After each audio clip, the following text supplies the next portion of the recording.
students. Today we will be talking about calculation of radius. It's part of structure of atom, class 11, Bohr's model. It's a part of Bohr's model. You must have seen this in my video. Before that, the postulates we have discussed. Calculation of radius we are talking about. This was one of the postulate of Bohr. I hope you remember that. It was angular momentum is quantized. Mass of electron, velocity possessed by the electron, radius of the orbit is integral multiple of h by 2 pi. This is one of the postulate of Bohr's theory. This, I have marked this equation as first equation.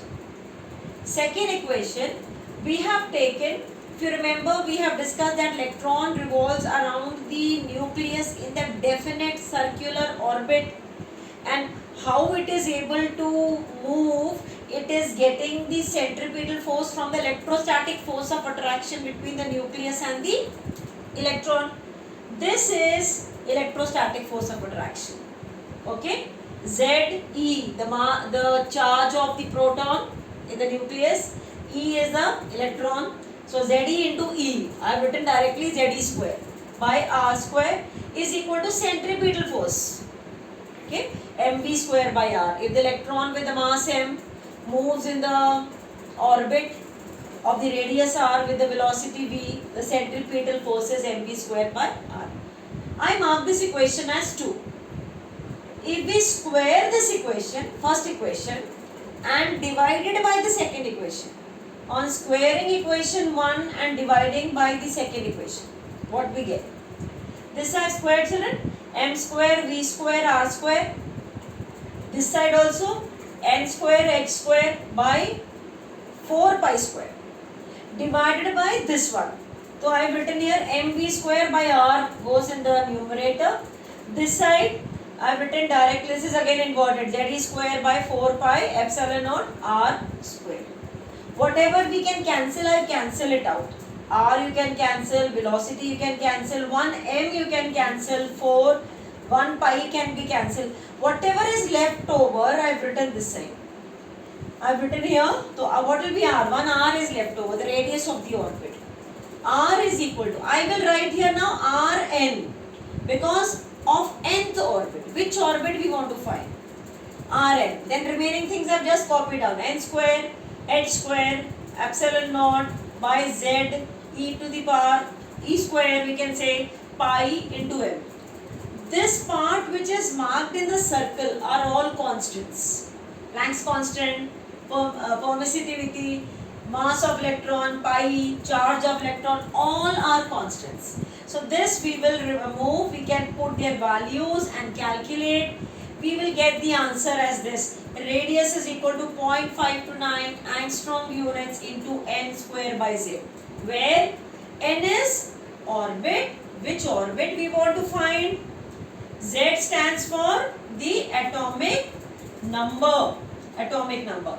So we can go on changing the n value, the atomic number, and calculate the radius of the various orbits. But make sure that Bohr's orbit is only applicable for one electron species. That I told you earlier also, like hydrogen of course, helium, lithium, then you can have beryllium. It's only that is one of the limitations that we will talk about it later. So please note down this. This is the how you derive it. Though in school exams it may not be asked, but in competitive, anytime it can be asked in some or the other form. Okay, please note down. Some idea you should have. Not necessarily you have to learn it. Idea how you derived it. Now, from that same radii relation, we will be going further to calculate velocity. Okay. Now, we have this angular momentum relation mvr is equal to nh by 2 pi. The radius just now we have calculated. I have not dropped it. This radius we are using it again. Just substitute this r value here instead of this r. We will substitute it. After substituting, we can cancel out whatever we can. One n gets cancelled here. One h gets cancelled here, only one h is left over. M gets cancelled here, pi gets cancelled. Whatever we are left over, I have written here. Velocity, this is velocity. Velocity is equal to z square by n h epsilon naught 2. Okay, here charge of electron constant, Planck's constant fixed, permittivity constant, 2 value we know it. So after you calculate this I am removing it. If you remove this part, that constant value, if you put the values, we will get like this. So this is variable, z by n is variable. Okay, so we can write Vn, velocity of the electron in nth orbit, is equal to 2.18 into 10 to the power 8 centimeter per second. So z is again the same atomic number, n is the orbit. We can go on changing z value and n value and calculate the velocity. Now what do we observe here? Radius directly proportional to the n, square of it. That means with the n value increase, the radius increases. Okay, but with the increase in the n value, the velocity possessed by the electron decreases. The maximum velocity is in the first orbit. The second orbit is half of it, it is decreasing. Okay, like that we can go on calculating. So you can be asked find the ratio of radii possessed by the electron in the first two orbit, velocity possessed in the, by the electron in the first two orbit. Like that the questions can be framed. So please note down, this is velocity of the velocity calculations for the Bohr's model. This is the final formula, children. Please note down. Now using this velocity, radius, whatever we got, we can use it to calculate kinetic and potential energy in ultimately total energy. And what is total energy? When the electron is revolving, when suppose this is the nucleus and the electron is revolving, because of the attraction here, it is having between the plus and minus. If there is force of attraction, potential energy can be there. It is moving, kinetic energy can be there, and the sum of potential and kinetic put together will make it as total energy. So what we will do is we will calculate kinetic energy first. What is kinetic energy, children? We know kinetic energy is equal to half mv square. So what velocity we calculated?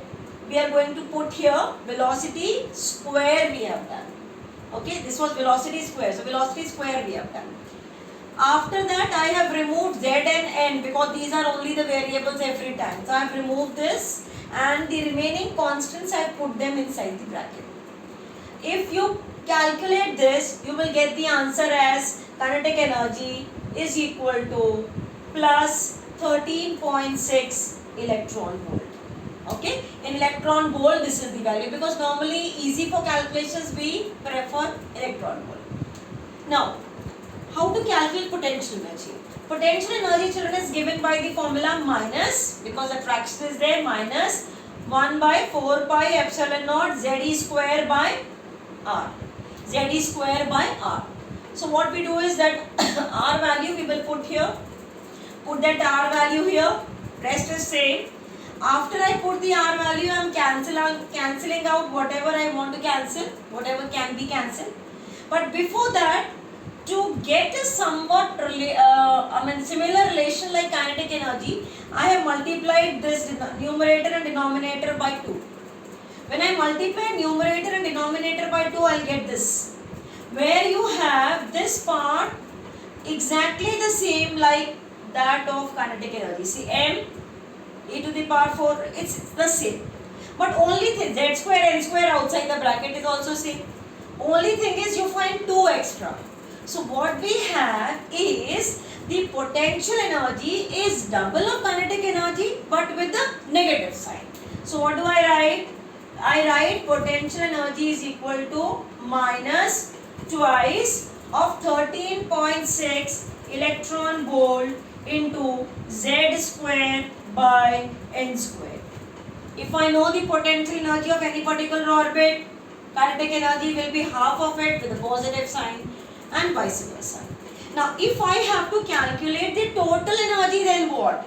We will calculate like this. See, total energy is kinetic plus potential. So if I add these two, what will I get?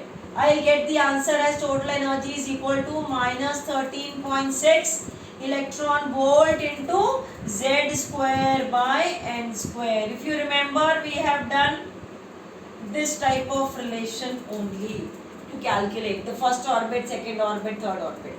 That we have discussed in the Bohr's model. As you are moving away from the nucleus, energy possessed by the electron is increasing. Infinite, 0, first orbit, minus 13.6. Please note down this. Now we'll do some numericals based on it. Let's solve some questions based on it. Okay. Question says, the ionization energy of hydrogen atom in excited state is this. Means it must be in some particular orbit from where if you remove the electron, the ionization energy is given as 0.85. Actually, how do you give ionization energy? Ionization energy is E infinity minus that particular orbit. I am not writing here 1 because it is not saying 1. It is saying from one orbit where the energy required is 0.85. From that particular orbit it is going to infinity. So infinite we know is 0. And then they are saying in that particular orbit if you remove the electron from that particular orbit, the energy required is plus. Means what is the energy? In a way it is minus 0.85. Right?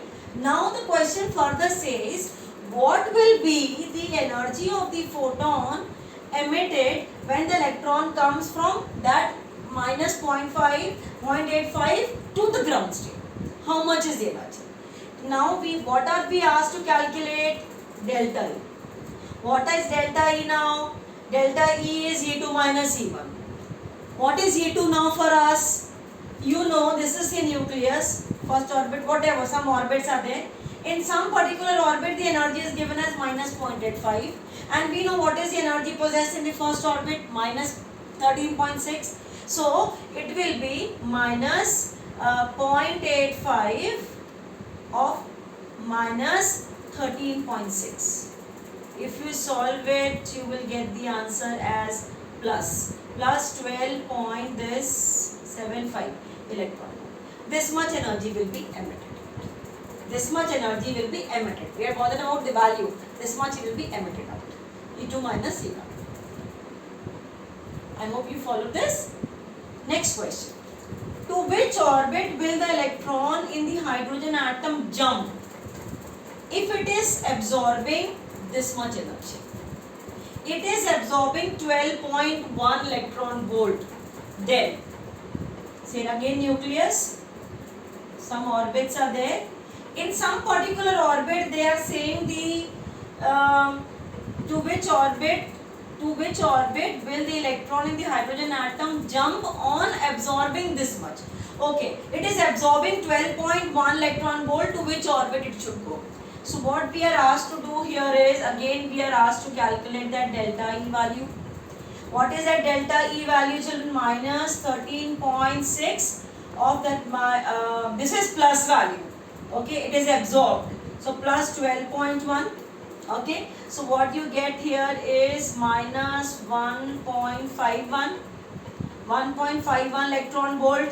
So this much energy is there in that orbit from where the electron will be jumping now. So what we have to do is, this orbit is this much energy is possessed in which orbit? 1.5 children, not 1.51, 1.5 electron volt. Okay, so in which orbit the energy is minus 1.5? We know that just now we have used this formula, minus 13.6 electron volt into Z square by N square. Okay, we know Z is 1 for hydrogen atom. If you use this N value as third, that is divided by 3 square, you will get this answer. That means third orbit will be the answer. So to which orbit? N is equal to 3. From 3 if it is going, the energy will be this much. This much energy will be there. Is it clear? Please go through this question again.